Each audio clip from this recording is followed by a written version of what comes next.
매우 점잖으신 어떤 목사님에 대한 이야기를 들은 적이 있습니다. 이 목사님은 학구파 목사님이에요. 그래서 책 읽는 것을 좋아하시고 성경 공부도 잘 가르치시고 책도 여러 권 저술하신 분입니다. 그런데 이분이 운전은 유독 못하셨다고 합니다. 그래서 길눈도 많이 어두우시고 내비게이션도 잘 못 보셨다고 해요. 그래서 목사님께서 운전하셔서 어디 성도님들과 함께 어디론가 가게 되면 낯선 길로 갈 때 잘못된 길에 많이 들어서셨다고 합니다.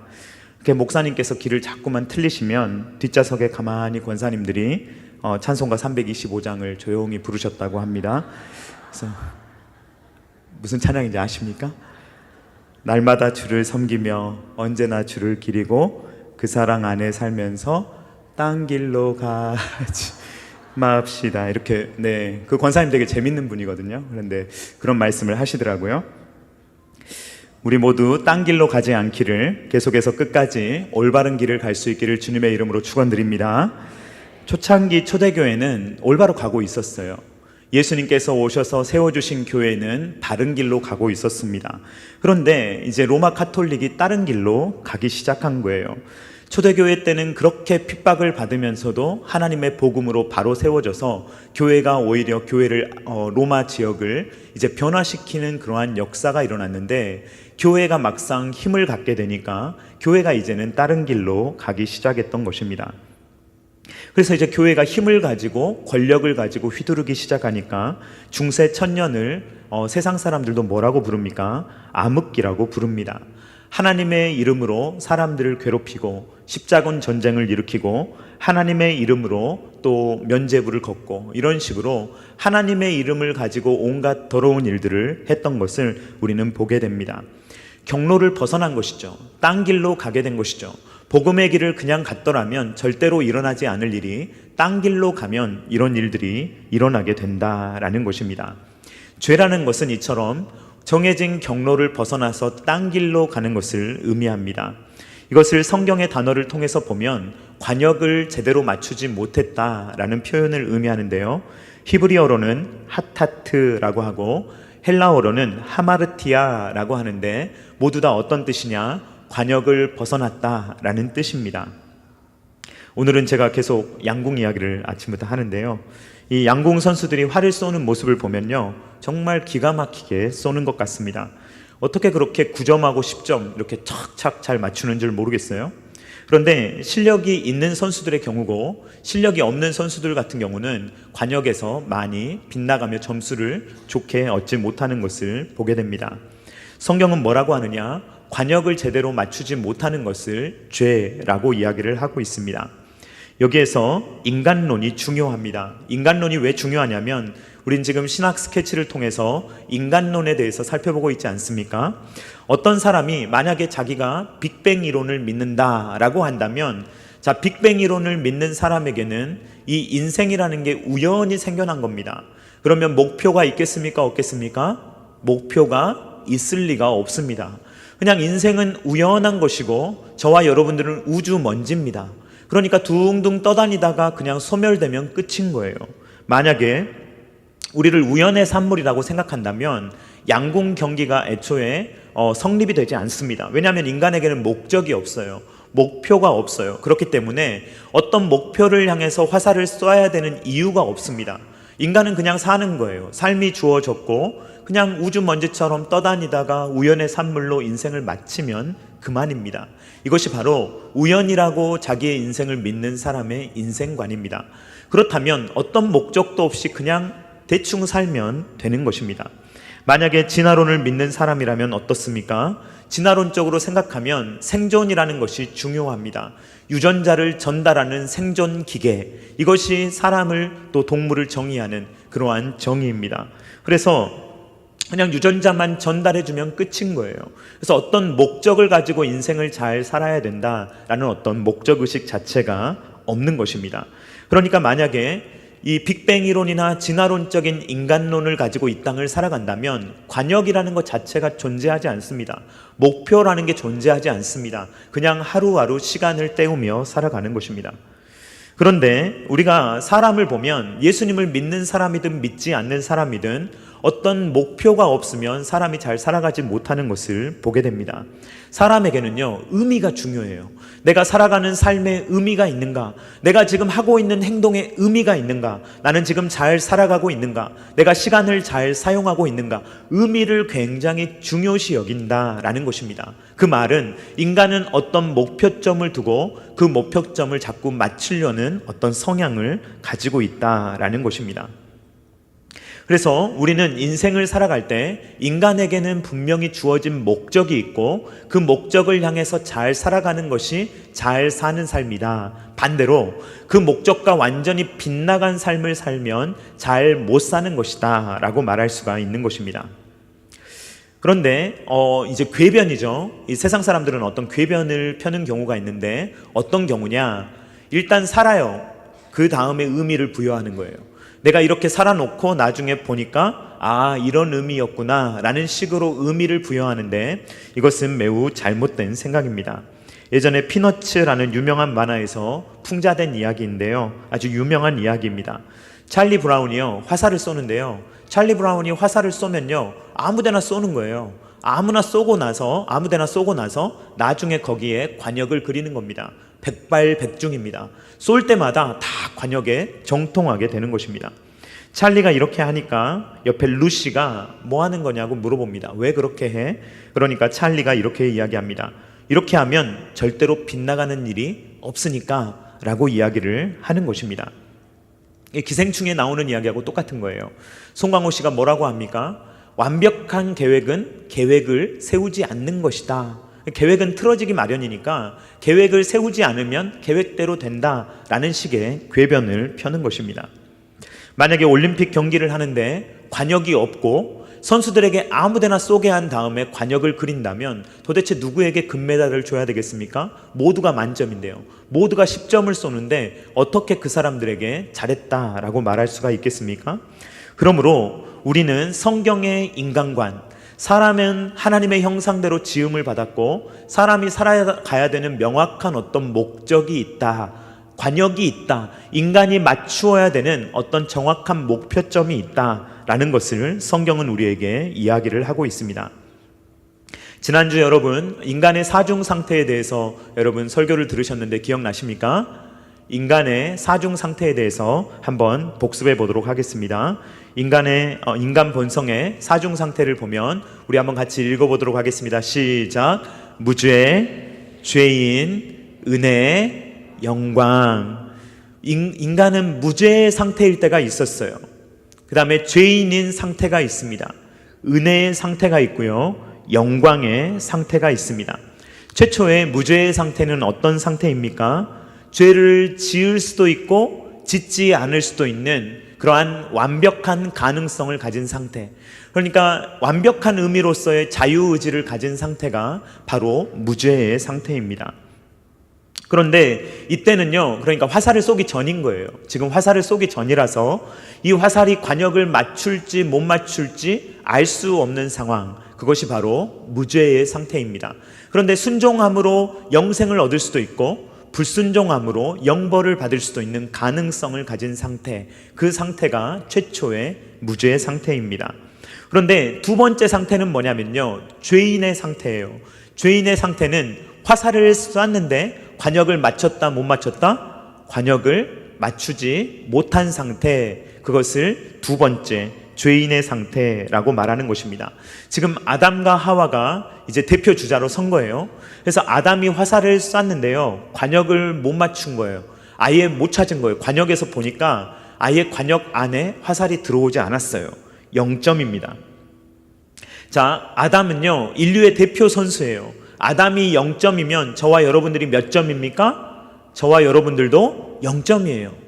대한민국이 0점이 된 거예요. 마찬가지로 아담이 화살을 쐈는데 그 화살이 완전히 빗나갔기 때문에, 죄를 지었기 때문에 저와 여러분들도 빵점, 저와 여러분들도 아담과 같이 죄인의 상태가 되었다라는 것입니다. 이 두 번째 상태는요, 죄인의 상태로서 죄를 지을 수밖에 없는 상태, 죄를 아무리 짓지 않으려고 해도 필연적으로 죄를 지을 수밖에 없는 상태를 두 번째 죄인의 상태라고 이야기를 합니다. 하나님께서는 우리를 그 상태로 내버려 두지 아니하시고 우리로 하여금 이제 구원에 이르는 상태로 오게 하려고 하시는데, 그러려면 새로운 대표가 필요했습니다. 아담을 대체할 수 있는 죄가 없으시지만 인간이신 분이 필요했어요.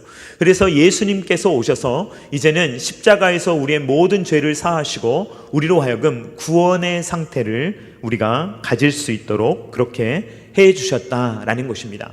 이제 예수님은요, 새로운 국가대표인 거예요. 그래서 아담은 빵점인데 이제 예수님께서 새로운 대표로 나가셔서 예수님께서 10점을 쏘신 겁니다. 자, 그러면 저와 여러분들은 몇 점이에요? 10점. 저와 여러분들도 10점 만점에 10점을 맞게 된다라는 것입니다. 이것이 바로 은혜의 상태. 저와 여러분들도 예수님 때문에 이 은혜의 상태, 구원의 상태에 들어가게 되었다라는 것입니다. 그런데 자, 영광의 상태는 아직 아니에요. 그 말은 이제 영광의 상태는 죄를 절대로 지을 수 없는 상태인데 아직은 그런 상태가 아니다라는 것입니다. 자, 비유적으로 설명을 하겠습니다. 비유적으로. 여러분, 자, 이 은혜의 상태와 영광의 상태, 이미와 아직은 어떤 상태냐? 이제 여러분들이 10점을 쌌다고 생각을 해보세요. 그러면 우리가 금메달이 확정됐습니다. 그런데 금메달이 확정된 다음에 금메달을 목에 거는 것은 좀 이따가 하는 것이죠. 그러니까 이 중간 상태라고 보시면 돼요. 금메달은 확정됐는데 아직 목에는 걸지 않은 상태라고 두 개를 구분하시면 되겠습니다. 자, 그래서 인간의 사중 상태를 기억하시면 성경의 세계관을 떠올리면서 이야기하시면 되겠습니다. 성경의 세계관을 보면서 한번 이야기해 보도록 하겠습니다. 여러분, 성경의 세계관은 무엇입니까? 한번 따라해 보겠습니다. 창조, 타락, 구원, 종말. 이 성경에 4개의 기둥이 있는데 이 기둥에 따라서 최초의 창조 때에는 우리가 어떤 상태였어요? 무죄의 상태였습니다. 근데 타락한 인간은 어떤 상태예요? 죄인의 상태입니다. 그러나 예수님께서 오셔서 우리를 구원해 주셨기 때문에 저와 여러분은 지금 어떤 상태예요? 은혜의 상태 가운데 있다는 것입니다. 자, 우리는 예수님이 다시 오시면 어떤 상태로 들어가게 됩니까? 영광의 상태에 들어가게 될 것입니다. 금메달은 확정된 줄로 믿습니다. 메달은 예수님 오시면 다는 거예요. 그때 예수님 오시면 그때 메달을 목에 걸어주시는 것입니다.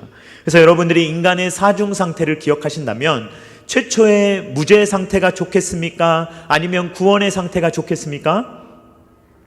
구원의 상태가 좋은 줄로 믿습니다. 무죄의 상태는요, 가능성이 있는 상태예요. 그런데 얻을 수도 있지만 잃어버릴 수도 있는 상태예요. 그러나 구원의 상태는 잃어버릴 수 없는 상태입니다. 지금 죄의 문제가 약간 남아있어서 아직 구원이 완성되지 않은 상황에서 약간의 어려움을 겪고 있지만 이미 우리에게는 구원이 확정되어 있고 그것이 이루어질 날만을 우리는 바라보고 있다라는 것입니다. 자, 그래서 우리가 이 인간의 사중 상태를 돌아보면서 이제 우리가 살아가고 있는 상태는 은혜의 상태다라는 것과 그리고 우리는 이제 영광의 상태를 향해 가고 있다라고 정리를 할 수가 있습니다. 자, 그런데 여러분, 이 은혜의 상태, 이 구원의 상태에 오려면 반드시 인정하고 넘어가야 되는 단계가 있는데 그 단계가 뭐냐면 이 무죄 상태 이후에 이 죄인의 상태를 인정해야만 그 다음에 구원의 상태에 갈 수 있다라는 것입니다. 그래서 필수적으로 타락을 인정해야만 구원을 우리가 확신할 수 있다라는 것입니다. 반대로 말해서 어떤 사람이 만약에 타락을 믿지 않는다, 인간이 타락했다는 것을 믿지 않는다라고 한다면 그 사람에게는 구원도 없다라는 말입니다. 그래서 어떤 목사님은 이렇게 이야기합니다. 만약에 자기에게 10시간 설교할 수 있는 기회가 주어진다면 자기는 8시간 이상은 죄에 대해서 설교할 것이다 라고 그렇게 말씀하신 것을 제가 들은 적이 있습니다. 그 목사님의 말씀은 어떤 의미이냐면 죄인이라는 것을 인정하지 않는 사람에게는 결단코 구원이라는 것이 오지 않는다는 말이에요. 그래서 이 구원을 확신하는 것도 중요하지만 정말로 죄인인가, 내가 정말로 뼈저리게 내가 죄인이구나, 나의 죄의 문제를 내가 해결할 수 없구나라는 것을 먼저 인정하는 것이야말로 정말로 중요한 단계다라는 것입니다. 전도를 하다 보면 당신은 죽을 수밖에 없는 죄인이라는 사실을 인정하십니까? 라고 물어보면 굉장히 기분 나빠하는 분들이 있습니다. 보통 자기가 나쁘다는 것은 인정해요. 죄가 있다는 것은 인정합니다. 나쁜 생각을 가지고 있고 나쁜 행동을 할 때가 있다라는 것을 사람들은 인정하곤 합니다. 그런데 내가 지옥에 갈 정도로 죄인인가? 내가 그렇게 나쁜 사람인가? 라는 것을 물으면 많은 사람들이 나는 그 정도는 아닌 것 같은데 라는 생각을 할 수가 있습니다. 그래서 우리는 성경이 도대체 죄를 뭐라고 하는지, 왜 우리를 죄인이라고 하는지, 그리고 이 죄의 문제가 해결돼야 한다라는 것을 우리는 꼼꼼하게 살펴볼 필요가 있습니다. 일단 저와 여러분이 모두 인정해야 되는 것, 저와 여러분들이 꼭 인정해야 되는 것은 죄의 보편성입니다. 죄는 예외가 없다는 것입니다. 모든 사람이 죄를 범하였고 하나님의 영광에 이르지 못했다라는 것을 성경이 우리에게 가르친다라는 것입니다. 예수님의 은혜가 없다면 저와 여러분들은 모두 죄인의 상태, 이 두 번째 상태에 머무를 수밖에 없다라는 것이 우리에게 인정되어야 한다라는 것입니다. 어떤 사람들은 이 말을 받아들이기도 하고 어떤 사람들은 거부하기도 합니다. 그런데 이것은 개인의 기호의 문제가 아니에요. 내가 좋으면 받아들이고 내가 싫으면 거부할 수 있는 문제가 아니라는 것입니다. 인간이 죄인이라는 것은, 인간이 죄인의 상태라는 것은 엄연한 현실이에요. 실제입니다. 이것은 내가 마음을 긍정적으로 갖느냐 부정적으로 갖느냐 이런 문제가 아니고요. 현실의 문제예요. 사실이 그렇다라는 것입니다. 예를 들어서 지난 100년 동안 지구의 온도가 1.1도 상승했다고 합니다. 여러분, 이것은 사실입니까? 아닙니까? 사실이죠. 이거 받아들이시는 분, 받아들이지 않는 분. 근데 의미가 없어요. 여러분들이 받아들이든 받아들이지 않든 지난 100년 동안 지구의 온도는 1.1도가 올랐어요. 여러분들이 이것을 좋아하든 싫어하든 상관없어요. 그거는 그냥 사실이에요. 그래서 이 지구의 온도가 올라간 것을 우리가 도저히 부정할 수 없듯이 저와 여러분들이 모두 죄인의 상태에 있었다라는 것을 그 누구도 부인할 수 없다라는 것입니다. 그래서 1.1도 올랐냐라는 걸 갖고 토론할 필요가 없어요. 막 그걸 가지고 너는 그 사실을 믿냐? 온도계를 믿냐? 과학자들을 믿냐? 이런 이야기를 할 필요가 없어요. 1.1도가 오른 거예요. 그러면 우리가 토론해야 될 것은 뭐냐면, 그렇다면 지구의 온도가 더 올라가지 않도록 어떻게 우리가 행동을 개선해야 되느냐, 이걸 토론해야지 이게 맞냐 틀리냐 이걸 하는 것은 의미가 없는 거예요. 내가 좋아하느냐 싫어하느냐 이 이야기는 아무런 의미가 없는 이야기입니다. 그러니까 성경은 우리의 현실을 뭐라고 말하느냐, 모든 사람은 죄를 범하여서 죽음에 이르렀다라는 것이 성경의 선언입니다. 그렇다면 인류의 모든 사람들의 문제는 죄의 문제고 죽음의 문제구나 라는 것을 받아들인 상태에서, 그러면 우리에게 어떤 소망이 있는가, 어떻게 하면 우리가 죄의 문제를 해결하고 살아날 수가 있느냐라는 것이 우리의 고민인 것입니다. 자, 오늘의 주제는 죄입니다. 그래서 죄에 대해서 계속 다루게 되는데요, 이 불신자들은요, 죄에 대해서 어떤 사람은 못 받아들인다고 말씀을 드렸잖아요. 자기는 법이 없이도 살 사람이다, 특별히 남에게 나쁜 행동을 한 적이 없다라고 이야기를 하는데, 성경은요 그런 게 없다는 거예요. 모든 사람이 다 죄인이라고 이야기를 하는 거예요. 심지어 떠올리면요, 뭔가 나쁜 행동을 해야만 죄다라고 생각을 하는 거예요. 그래서 영어로 말하면 crime인데요, 이 살인을 저질렀거나 도둑질을 했거나 남을 때렸거나 어떤 특정한 행동, 형법상으로 제재를 받을 만한 어떤 특별한 행동을 했을 때 그것을 죄다라고 이야기하는 거예요. 그래서 나는 도둑질한 적이 없고 살인한 적이 없고 남을 때린 적이 없는데요, 저는 죄인이 아닌데요 라고 크라임적인 관점을 가지고 이야기를 한다라는 것입니다. 그런데 성경은 이 죄라는 것을 이야기할 때 도덕적인 관점에서 이야기를 하는 거예요. 형법적으로 이야기를 하는 것이 아니라 도덕적인 관점에서 이야기를 하는 것이고, 또 다른 측면에서 말하면 관계적인 의미에서 죄다라고 이야기를 하는 것입니다. 그래서 영어로 말하면 crime이 아니라 sin이에요. sin. 그래서 성경은 어떤 나쁜 행동을 꼭 해야만 죄라고 말하는 것이 아니라 올바른 관계에서 벗어나면, 그 관계에서 정도로 가다가 다른 길로 새면, 딴 길로 가게 되면, 관역이 있는데 관역을 맞추지 못하고 빗나가 버리면 그것을 죄다라고 이야기를 하는 것입니다. 자, 형법상의 죄는요, 상대적인 개념이에요. 어떤 시대에는 죄인 것이 어떤 시대에는 죄가 아닙니다.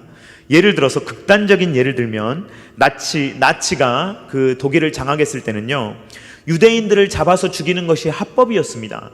유대인들을 잡아서 죽이는 사람은요, 상을 받았어요. 효과적으로 유대인들을 많이 죽이는 사람은 국가에서 상을 줬습니다. 아이히만이라는 사람이 유명하지 않습니까? 이 아이히만이라는 사람은요, 매우 효과적으로 유대인들을 빨리빨리 처리하는 것을 고안한 사람입니다. 그래서 시스템이 기가 막히게 돌아가게 한 사람이에요. 이 아이히만이 아르헨티나로 도망가서 살다가 이 모사드 요원들한테 잡혔거든요. 그래서 예루살렘 법정에 서게 되었습니다. 그때 아이히만이 무죄를 주장하는 거예요. 뭐라고 주장을 하느냐?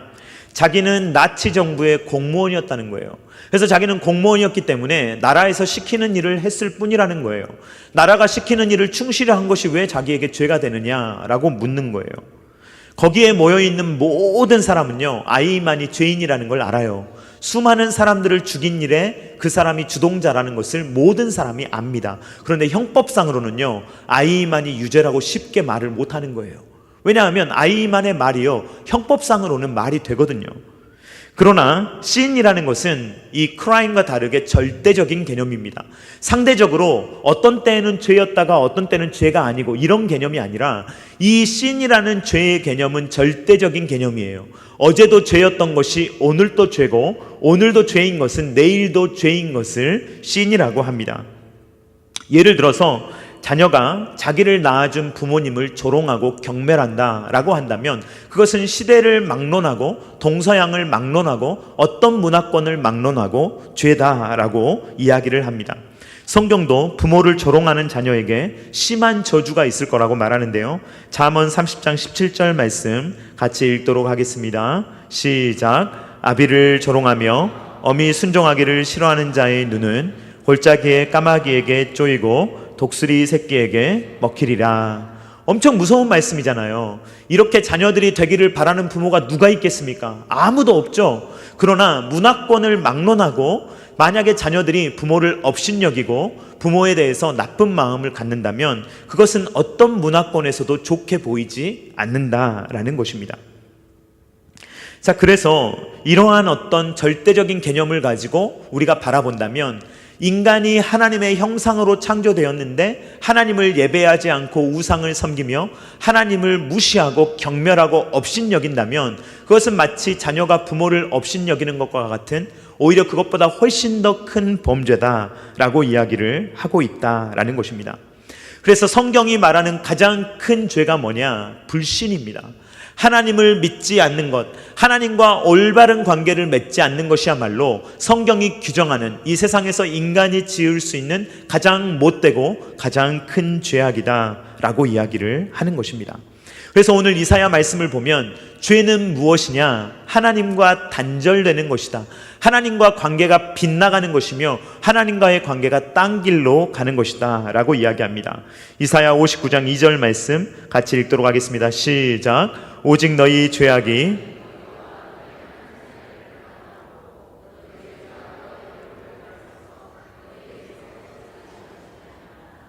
아멘. 오직 너희 죄악이 너희와 너희 하나님 사이를 갈라놓았다. 관계가 깨졌다. 너희 죄가 그의 얼굴을 가리워 버리기 때문에 너희에게서 듣지도 않으실 것이다 라고 이야기를 하고 있는 것입니다. 여러분, 어떤 청년이 성공해서 거부가 됐다고 생각해 보시기 바랍니다. 그런데 그 청년이 부모님에게 그 이전에, 거부가 되기 전에 엄청나게 큰 상처를 주었고 부모님은 다시는 그 청년을 보지 않기를 원한다라고 생각해 보시기 바랍니다. 그래서 화해가 안 된다고 생각해 보세요. 만약에 그렇다면 이 청년이 거부가 된 것을 성공이라고 말할 수가 있겠습니까? 그냥 돈 많이 벌었다고 성공이라고 말할지 모르겠지만 그것은 절대로 성공이 아닙니다. 소중한 관계는 다 깨져버리고 그냥 돈만 많다라고 한다고 해서 이 청년이 잘 살았다라고 말할 수가 없다라는 것입니다. 이 땅에서 아무리 성공적인 삶을 살았다 하더라도 하나님과 관계가 단절된 사람은 죄인 중에 괴수다 라고 성경이 말한다라는 것입니다.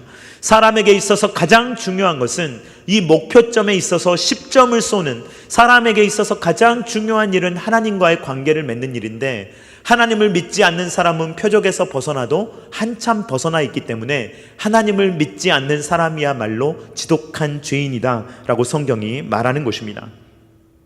죄를 짓기 이전에 아담과 하와와 하나님의 관계는요, 매우 밀접한 관계였어요. 서로 대화하고 하나님은 에덴 동산을 걸으시고 서로 함께 지낼 수 있는 그러한 관계였습니다. 그런데 아담과 하와가 죄를 딱 지은 순간부터, 그 순간부터 관계가 어긋나기 시작하더니 그때부터는요, 아담과 하와가 도망다니고 하나님을 두려워합니다. 하나님의 음성을 듣고 싶어 하지 않아요.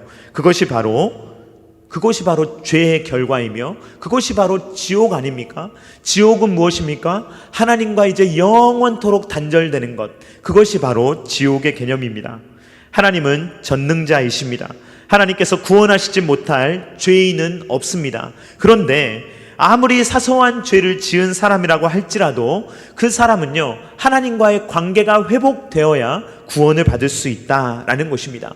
아무리 큰 죄를 지었다, 인간적인 개념으로 아무리 큰 죄를 지었다 하더라도 하나님과의 관계가 회복된 사람은 구원을 받는 것입니다. 이사야 59장 1절 말씀 같이 읽도록 하겠습니다. 시작. 여호와의 손이 짧아 구원하지 못하심도 아니요 귀가 둔하여 듣지 못하심도 아니라. 아멘. 능력의 문제가 아니라는 거예요. 하나님에게는 능력이 있으십니다. 얼마든지 구원하실 수 있는 능력이 있으십니다. 그 어떠한 흉악한 죄인이라 할지라도 하나님께서 구원하실 능력이 있으신 분입니다. 문제는 뭐냐면 관계가 회복되지 않는 사람, 하나님과의 관계가 철저하게 회복되지 않는 사람의 죄를 주님께서는 용서하시지 않는다라는 것입니다. 죄인은 어떻습니까? 죄인은요, 이제 죄를 막 죄인은 어떻습니까? 죄인은요, 이제 죄를 막 뽑아내는 거예요. 마치 거미가 거미줄을 뽑아내듯이 죄인은 죄를 뽑아내게 되어 있습니다. 거미가 거미줄을 뽑아내듯이 죄인은 죄를 뽑아내게 되어 있습니다. 이사야 59장 5절 말씀 같이 읽도록 하겠습니다. 시작. 독사의 알을 품으며 거미줄을 짜나니 그 알을 먹는 자는 죽을 것이요 그 알이 밟힌즉 터져서 독사가 나올 것이니라. 아멘. 여러분, 똑같은 물을 마셔도 소가 먹으면 우유가 나오고 독사가 먹으면 독이 나오지 않습니까? 마찬가지로 의인으로 살아야 우리가 하는 행동이 의예요. 우리가 하나님의 자녀가 돼야 우리가 하는 모든 행동이 하나님의 자녀예요. 그런데 하나님과의 관계가 회복되지 않으면 내 나름대로 선행을 행한다고 하지만 여전히 죄를 뽑아내고 있는 거예요. 죄인이기 때문에. 죄인이 하는 행동은 큰 행동이든 작은 행동이든 다 죄입니다. 의인이 되어야, 이 관계가 정리가 되어야, 하나님의 자녀가 되어야 그때부터 하는 모든 사소한 일이라 할지라도 그것이 하나님 앞에 의롭게 보인다라는 것입니다. 만약에 그렇지 않는다면, 하나님과의 관계가 회복되지 않는다면 그것이 손가락으로 하는 일이든 발로 하는 일이든 다 죄일 뿐이다 라는 것을 이사야 59장이 우리에게 이야기하고 있는 것입니다. 우리는 자꾸 선행을 생각하면 행동을 생각하는 경향이 있습니다. 그러나 정작 중요한 것은 관계입니다. 관계가 좋아야 행동도 좋은 것입니다. 아무리 많은 돈을 헌금하고 아무리 많은 시간을 교회에서 봉사한다 하더라도 하나님과의 관계가 회복되지 않는다면 그 모든 행동들은 의미가 없는 행동들이다 라는 것입니다.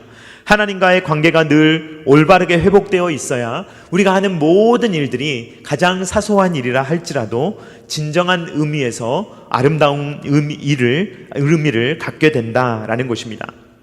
오늘 우리는 인간론에 대해서 살펴보았습니다. 사람은 하나님의 형상입니다. 그리고 하나님의 영광이라는 목적을 위해서 이 하나님의 영광이라는 표적을 향해서 저와 여러분들이 날아가는 그러한 삶을 살아가고 있다는 것입니다. 그러므로 우리는 다른 길로 가서는 안 되고 빗나가서는 안 되는 것입니다. 사랑하는 성도님들, 여러분들의 인생길은 올바른 궤도를 향하고 있습니까?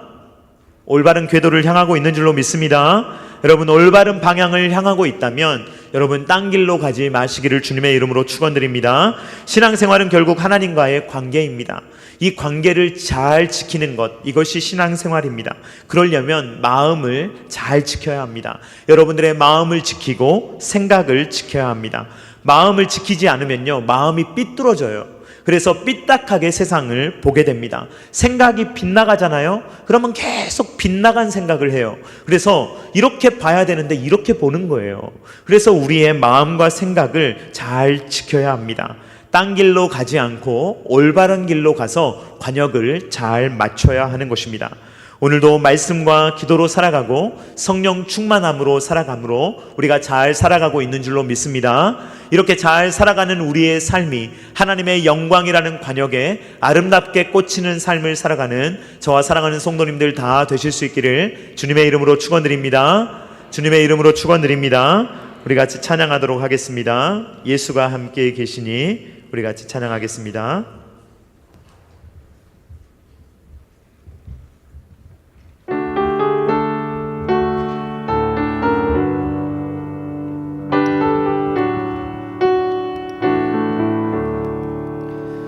예수가 함께 계시니 시험이 오나 겁없네. 기쁨의 근원 되시는 예수를 위해 삽시다. 날마다 주를 섬기며 언제나 주를 기리고 그 사랑 안에 살면서 딴 길로 가지 맙시다. 이 세상 사는 동안에 주 이름 전파하면서 무한한 복락 주시는 예수를 위해 삽시다. 날마다 주를 섬기며 언제나 주를 기리고 그 사랑 안에 살면서 딴 길로 가지 맙시다. 이 세상 친구 없어도 예수는 나의 친구니 불의한 일을 버리고 예수를 위해 삽시다. 날마다 주를 섬기며 언제나 주를 기리고 그 사랑 안에 살면서 딴 길로 가지 맙시다. 주께서 심판하실 때 잘했다 칭찬하리니 이러한 상급 받도록 예수를 위해 삽시다. 날마다 주를 섬기며 언제나 주를 기리고 그 사랑 안에 살면서 딴 길로 가지 맙시다. 시간에 우리 함께 기도하기를 원합니다. 여러분, 우리는 지금 신앙생활을 열심히 하면서 잘 가고 있습니다. 그런데 마귀는요, 자꾸만 우리의 뒤를 노립니다. 그래서 우리가 빗나가기를 바라고요, 자꾸 충동질하고요, 여러분들이 하나님께 가까이 가는 것, 또 신앙생활 열심히 하려고 할 때 그것을 흔드는 일을 할 때가 있습니다.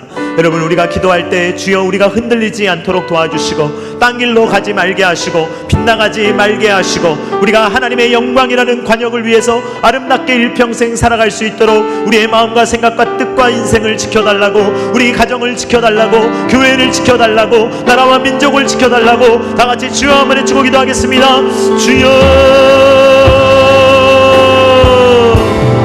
그 사랑 얼마나 아름다운지 그 사랑 얼마나 날 부욕해 하는지 그 사랑 얼마나 크고 놀라운지를 그 사랑 얼마나 나를 감격하게 하는지 그 사랑 얼마나 아름다운지 그 사랑 얼마나 날 부욕해 하는지 그 사랑 얼마나 크고 놀라운지를 그 사랑 얼마나 나를 감격하게 하는지 그 사랑 얼마나 아름다운지